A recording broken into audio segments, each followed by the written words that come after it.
So we'll move on to Professor Pietro Maffei, who is in Italy, who's going to tell us more about food and nutrition. Thank you, Pietro. Hi, everybody. Did you see, good afternoon, did you see my screen and my presentation? Yes. Yes, okay. It's not full screen probably now. Let me try to put this. Oh, let me try to, sorry. No worries. It's not full screen probably, correct? Correct.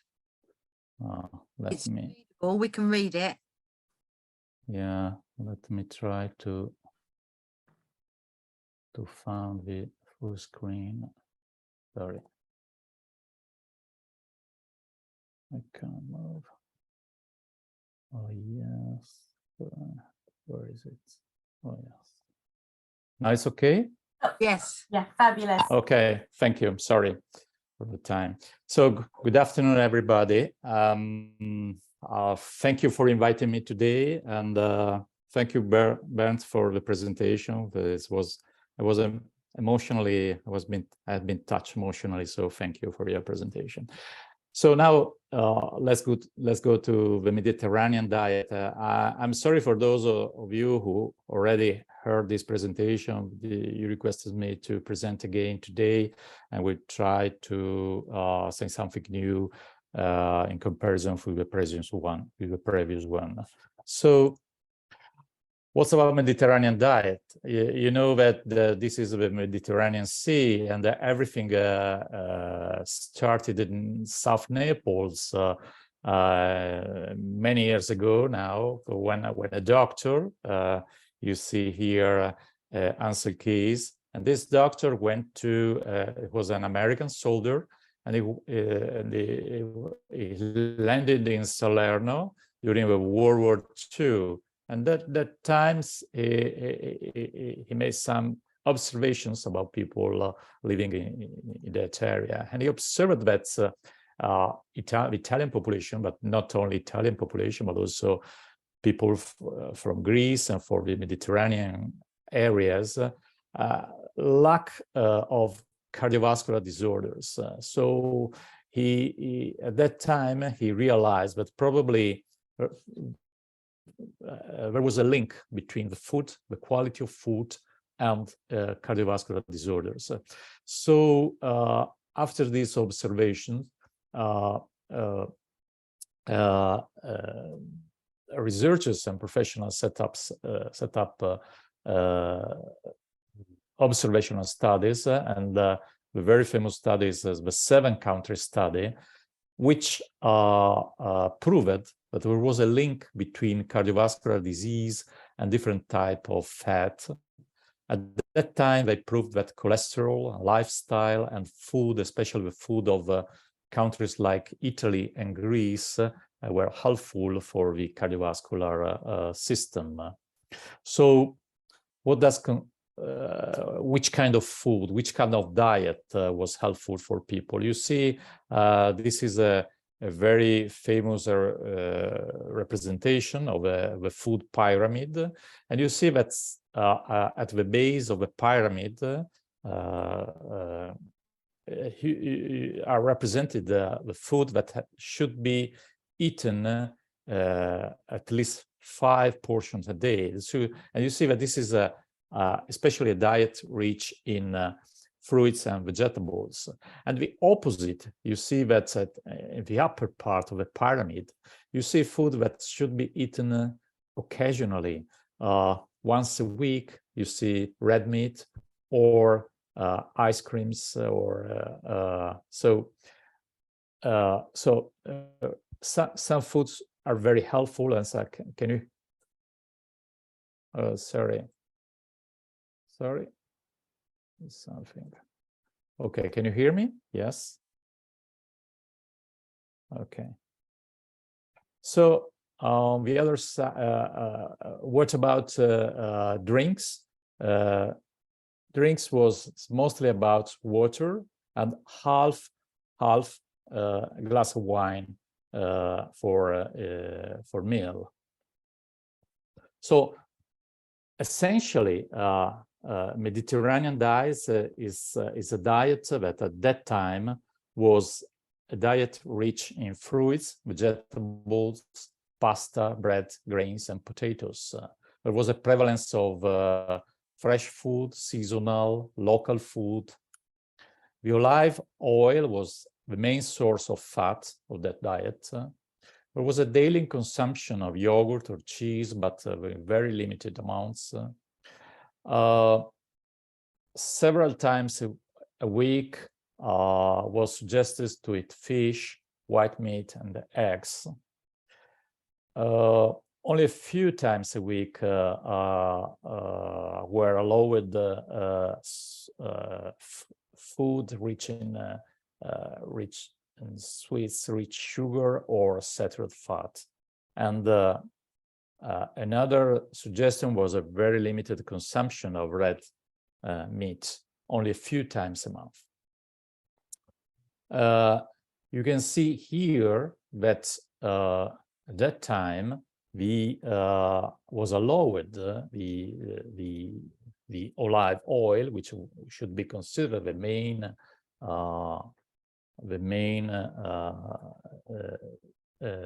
oil coming from your main fat coming from your diet. I want to stress you that you see if you see the composition of your olive oil, you see that it's very different from the composition of other oils, and especially you see that the percentage of saturated fat is very low. There is a high percentage in blue of monounsaturated fat, and the polyunsaturated fat was very low. So this is a particular aspect of composition that pertains only to the olive oil. And if you try to find an oil that is similar in composition, probably only in the lower part you see the sunflower oil is something similar to the olive oil. So that's probably a motivation of the fact that the olive oil could have some particular effects on the cardiovascular system. The other aspect related to Mediterranean diet is that there was no forbidden foods. It should be easy to follow because there was no complicated calories counting, you see, and part of the diet was related to fresh and high quality food, and physical activity was part of the healthy lifestyle. But when you when we try to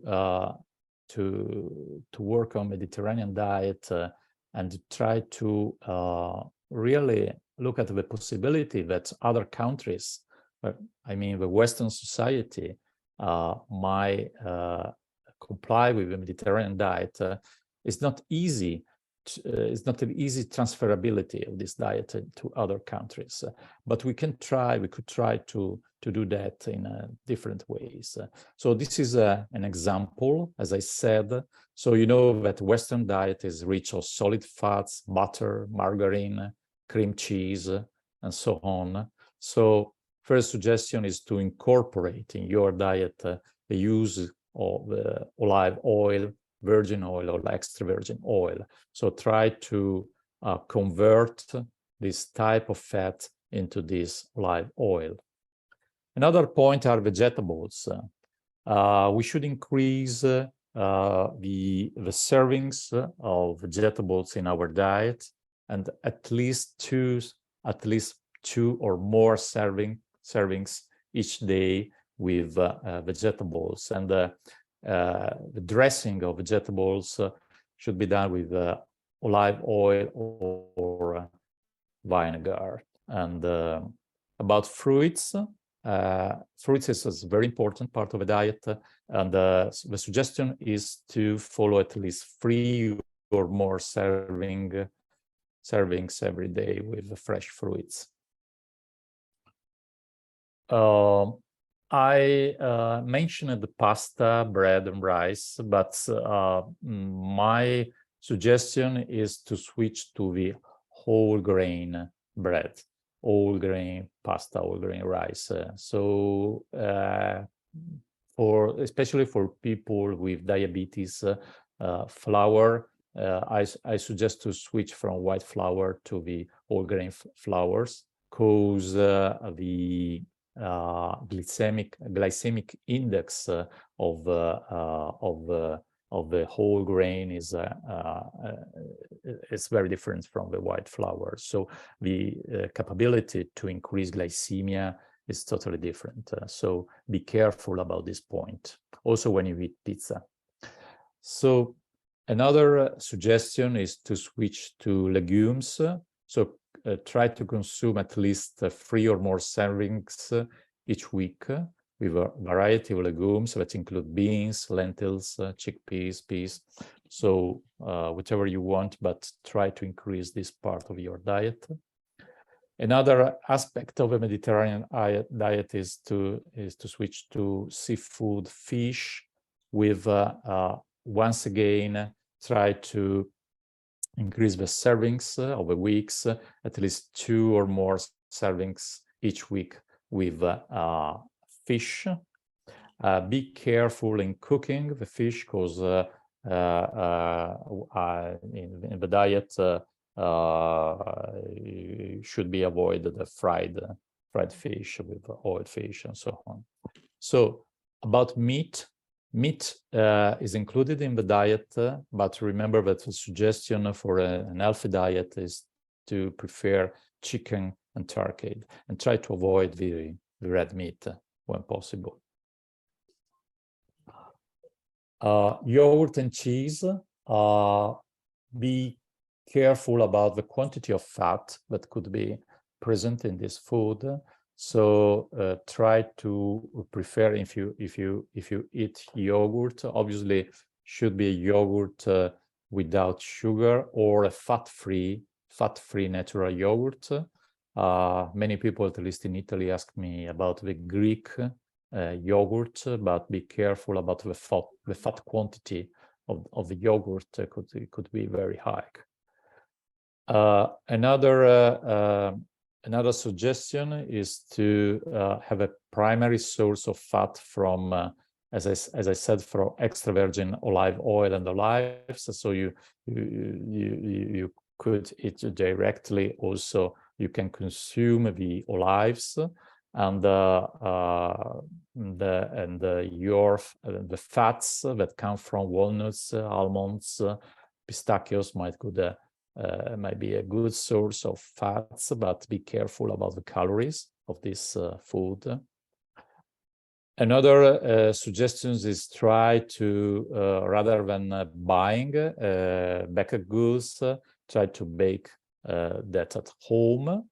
And about the wine and the alcohol have to be reduced in quantity. You should prefer the white wine, half a glass, no more than half a glass for each serving.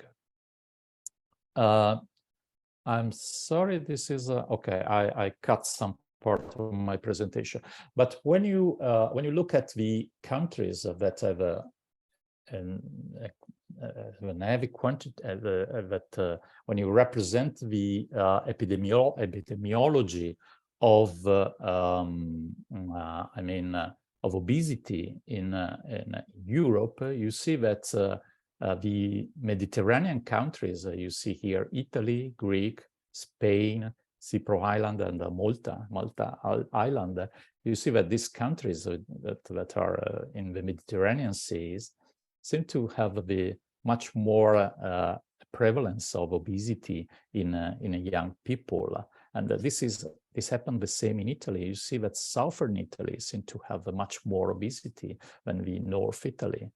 Sorry, because this is an old presentation and I skip some slides. When we look at the prevalence of obesity and the overweight condition in our in everyday life, we have to consider the social network in which we live, and especially the families. And this is this is a survey that we did in Italy, and you see that if you look at the mother, what think the mothers, or it could be the fathers as well, but this is represented by the mother, you see that the mother, that 40% of the mothers thinks that their children have a normal weight, but in 40, well, I mean that their children are overweight and obese. So there is a sort of under-evaluation of a problem. So 30% believe there is a normal weight when in reality there is an overweight and obese condition. And the same, there is an underestimation of a physical activity.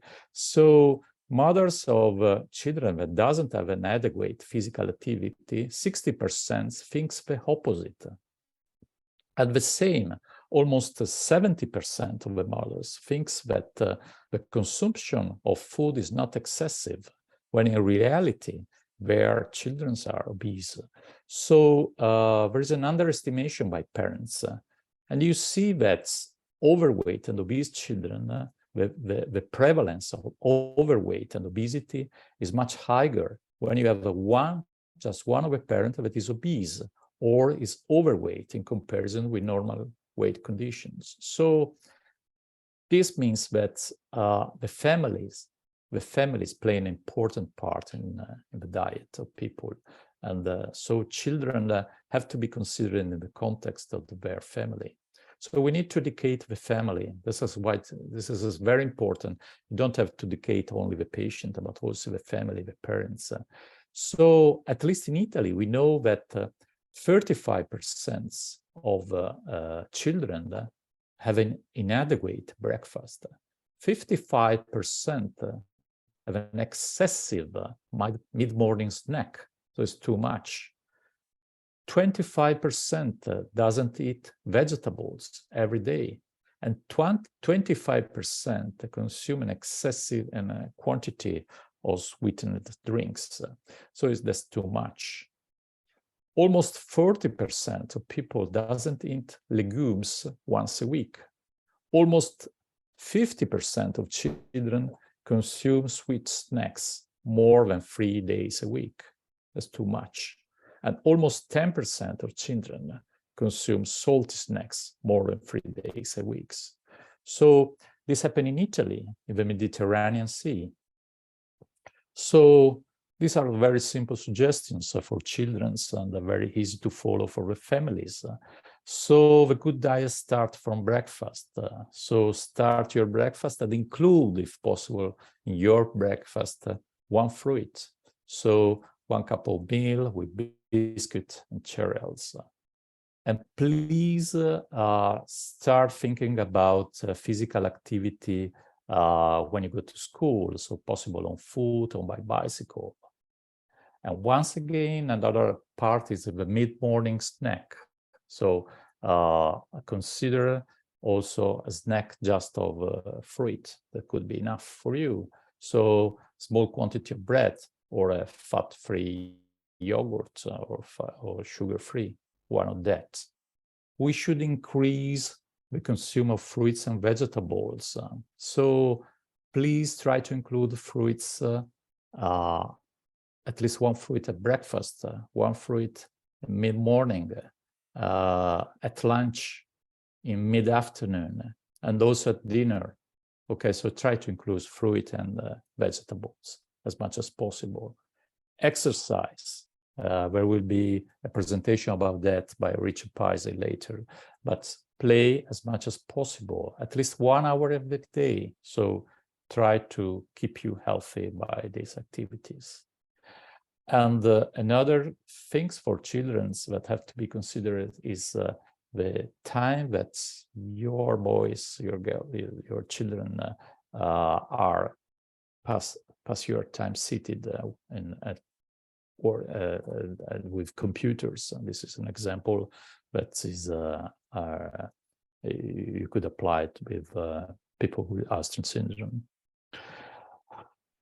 The consumption of sweetened beverages This might be a problem because there are many difficulties about following correctly this part of your diet. So there is a very frequently misunderstanding about beverages, because you think that sometimes you drink something that doesn't have sugar, but in reality there is a lot of sugar. The names are different, so be careful about that. So try to drink only water. Sorry, I skipped the slides. Another concept is about glycemic index. I want to stress this part of my talk.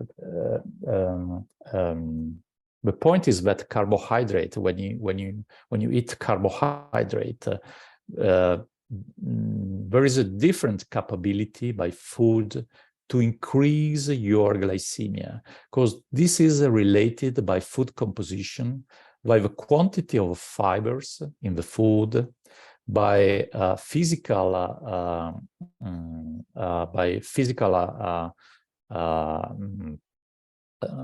aspects of the foods, volume, food texture. So these are a component of food, and also the activity of your stomach and bowel and digestion might have a different effect. So that's why some food have a capability to increase rapidly your glycemia, and other foods work differently. So this is a very important, and I suggest you to look for this table in Google and look at the foods according to their glycemic index. I suggest you to work on that and see that some foods have a very high glycemic index. Just an example, you see potatoes is very high, or bread with white flours. But so this is just an example. If you switch to brown bread, you see that glycemic index is lower, and some other foods might be have a very low glycemic index. So it means the capability to increase glucose in your blood. You see, for instance, the pear, lentils, beans. This is very low. So you will find in Google a lot of tables about that, and I suggest to look at that carefully. So the best diet for type 2 diabetes, which is the best diet? In people with type 2 diabetes, we should try to keep a balanced diet, but include fat. You can't avoid one of these components of a diet. So you need both. You need the protein, you need carbohydrate. You can't avoid it completely, and you need fat. But my suggestion is to work on quality of food. So when working on fat, thinking on fat, remember that the olive oil, seed oil, and walnut are better than meat, eggs, and cheese. So be careful about that. And when you select carbohydrate, your choice is for low glycemic index, and proteins are part of your diet. And remember that you might assume proteins also from fish and from the vegetables. So these are just example of the calories of food, and just remember when you have on the left side you see mozzarella, the calories as maybe much higher than red meat if the quantity of fat is higher. So much higher is a fat quantity, much higher are the quantity of calories in comparison to another food. And if in this case, if you have cheese in your food, the calories is very high. So when you consider in this case, an hamburger, you see there might be the quantity of 2. This is just an example of 2 plates of pasta. But when you add cheese to your hamburger, you increase the quantity of calories. And if you eat hamburger and the French fried potatoes, so you see that the quantity of your calories are very, very high. This is just a comparison, just to remember what might happen. So these are examples of healthy servings. You see, for example, the first servings could be of cereals. With whole grain cereals is better. And the second one may be legume or fish and low-fat meats and eggs. 1 serving of vegetable and 1 serving of fruits. This is just another example of barley salad with vegetables and shrimps.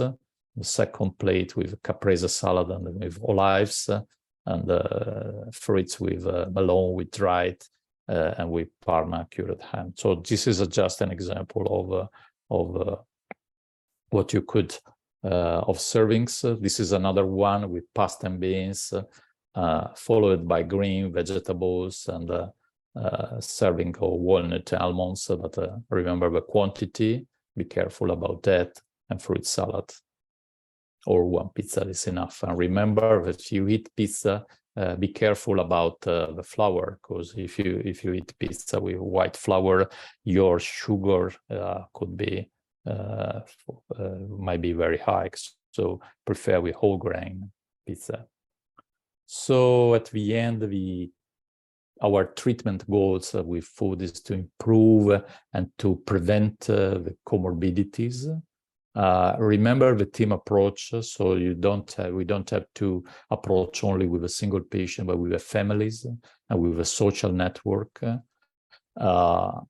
Losing weight in case people is overweight or obesity, 10% is enough.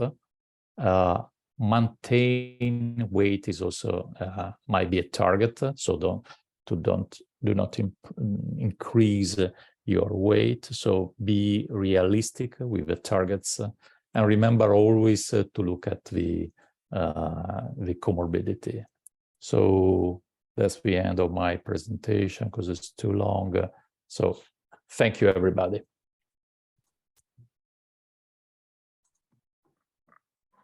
Perfect. Thank you very much, Pietro. Can you hear me okay? Yeah, I can hear you.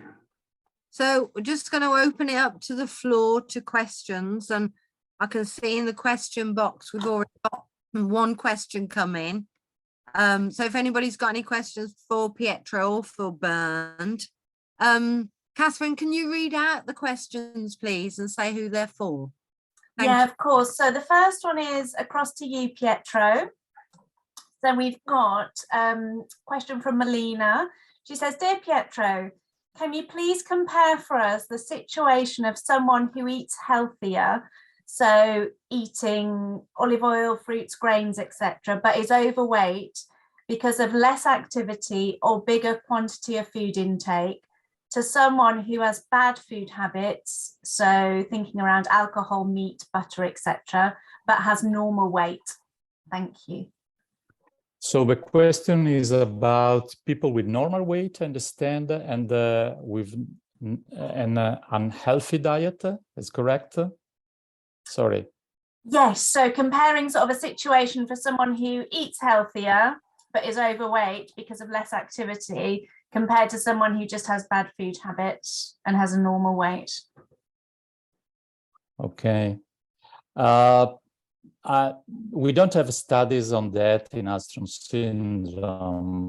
We have some evidence in the normal population, and we know that there is a sort of obese phenotype with healthy, and a healthy lifestyle as a physical activity. And seems to be that an overweight and obese people which practice physical exercise seem to be healthier than slim people that doesn't practice physical activity. So at the end, we could say that if you are overweight, and if you are overweight, you can, I mean, comply very well with the diet. At least try to improve your physical activity, because this might be in part help you to correct your phenotype. Lovely, lovely. We've got another one for you, Pietro. I think quite a few might be coming in for you. So this one's from Jane and JJ, and they would like to know, is it better to follow a low carb diet? Okay. Low carbohydrate diet might be helpful in the beginning. Okay.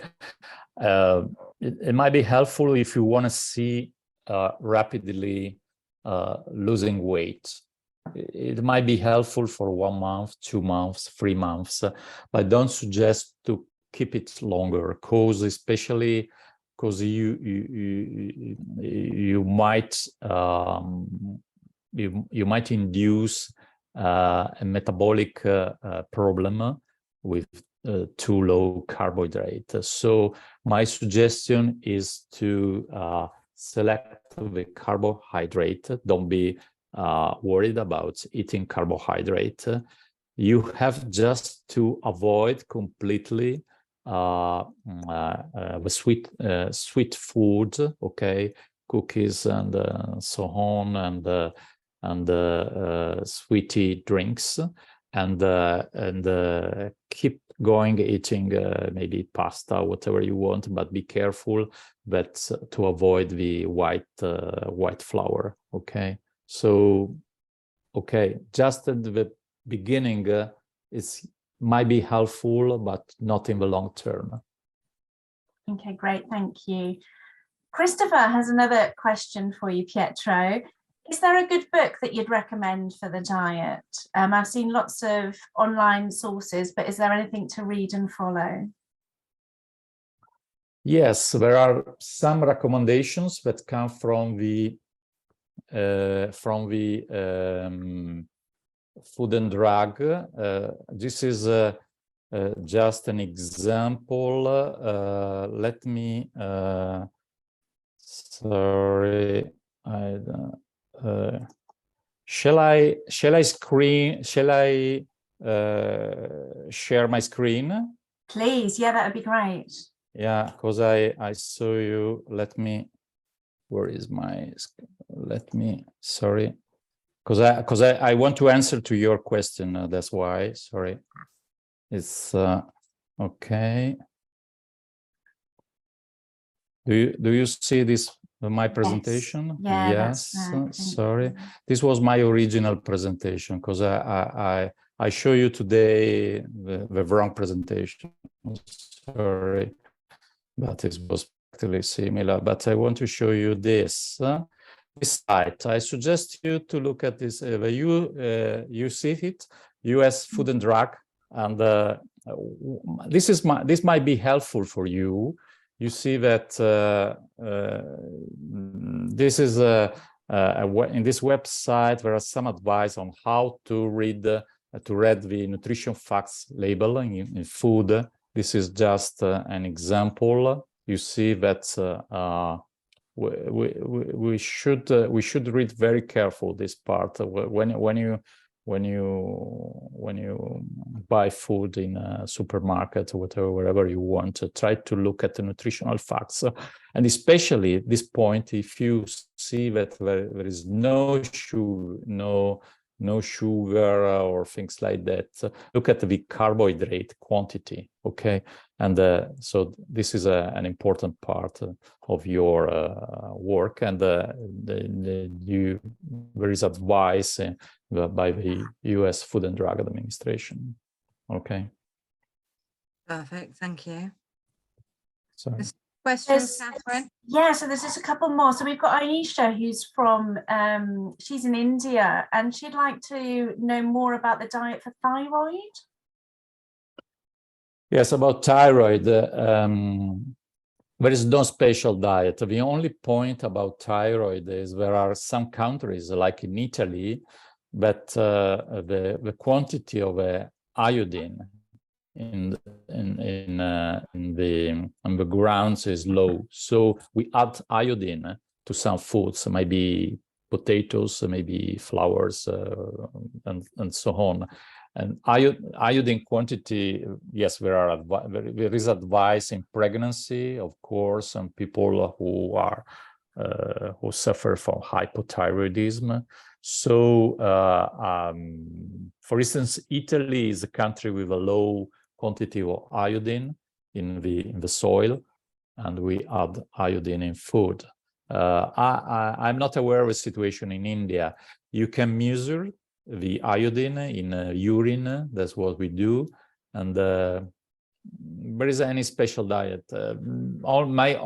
Maybe a concern. Be careful about the fact that some food are if you buy on internet, if you Google for something magic that reduce your weight, be careful about the fact that some of these magic solutions, maybe some magic food might be added with thyroid hormone. So this is not good for your body. So be careful about that. And the people who eat a large quantity of marine, I don't know the English term, marine alga, but I don't know the English term of that. There are some foods that might be particularly rich in substances that might affect your thyroid, but there is no special diet.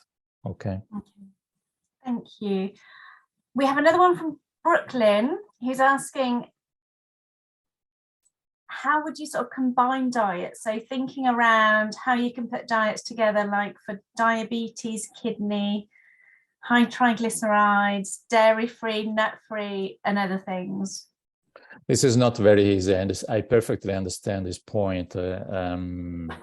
My suggestion is to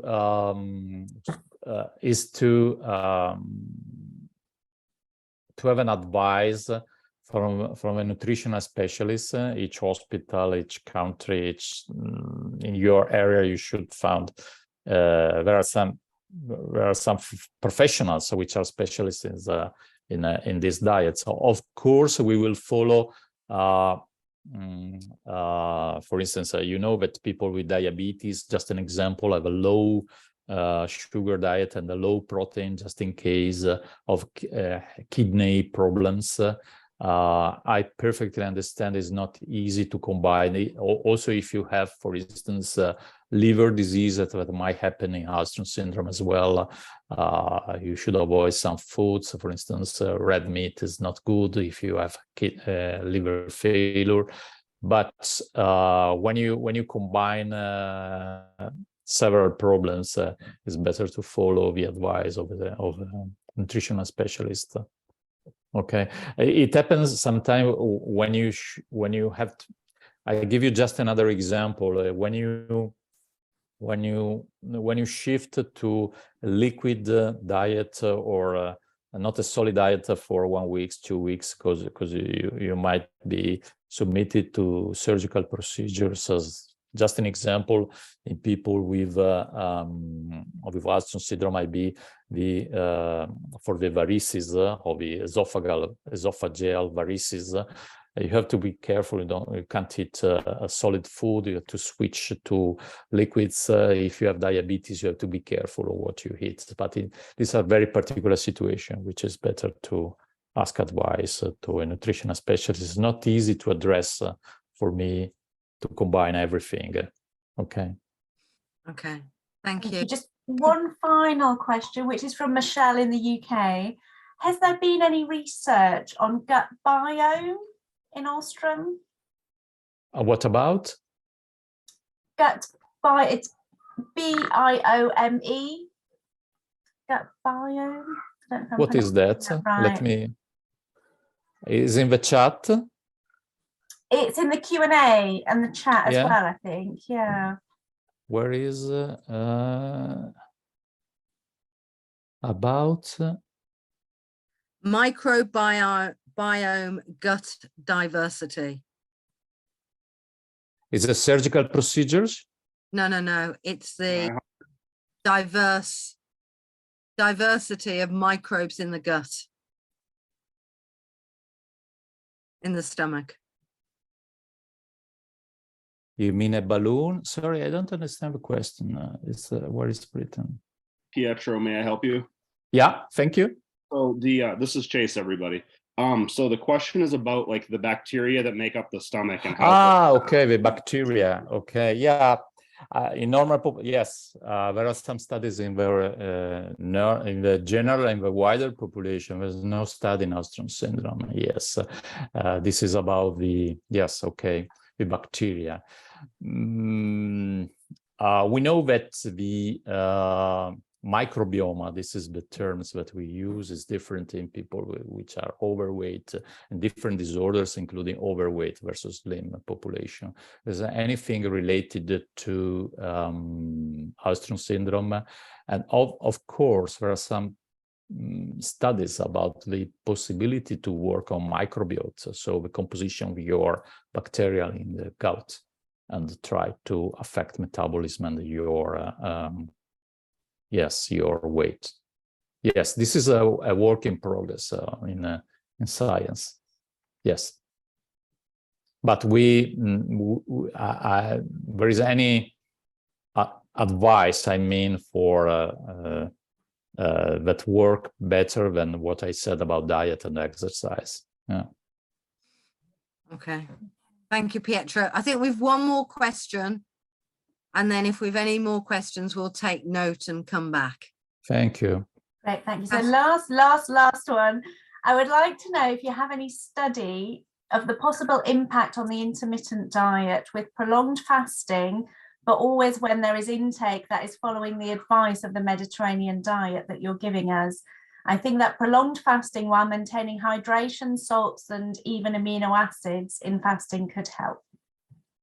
Yes, there are plenty of study in each kind of condition that we could imagine. I mean, fasting 1 day, fasting 2 days, fasting 3 days, fasting during the day, eating whenever you want. But at the end, we must say that what is important is the quantity of calories and your physical exercise, and the quantity that you consume. Yes, there are a lot of studies about that, but any kind of practical suggestion for you, and especially in a population which have problems like that might be an unhealthy condition related, might be heart disease or liver disease or kidney disease.